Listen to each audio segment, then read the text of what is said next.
এভাবে একজন মানুষ রাস্তায় মারতে পারে না। আমি সাধারণ কেউ নই, আমি বাংলাদেশ সেনাবাহিনী সৈনিক ছিলাম। আমি শপথ নিছি, আমি দেশের জন্য প্রাণ দিতে পারি নাই।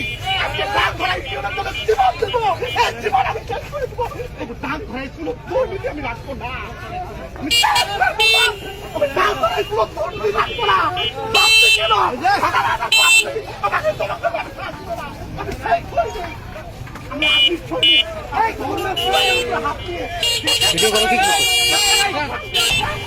মতো আমার ইউনিয়নের জন্য আমার হচ্ছে ৭ নং ওয়ার্ডের বাংলা ইউনিয়নের ৭ নং ওয়ার্ডের আশা হোসেনের বাড়ি। সেখান থেকে ১,১০,০০০ টাকা বাজেট ছিল, কোনো কাজ করে নাই। সেটা আমি প্রকাশ করতে দেখেছি গণসম্মুখে। আমাকে দেখতে পেরে কি করছে, এর বিচার কি অবস্থা কিভাবে করবেন আপনাকে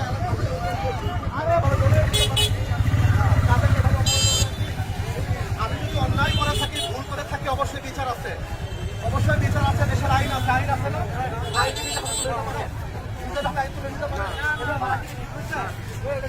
মারার ভিডিওটা আছে না? মারার ভিডিওটা করা নাই, মারার ভিডিওটা কার কাছে আছে? সময়ের সাথে আগামীর পথে সঠিক তথ্যের সন্ধানে আপনারা দেখছেন অনলাইন ভিত্তিক সংবাদ মাধ্যম আজবেলা নিউজ।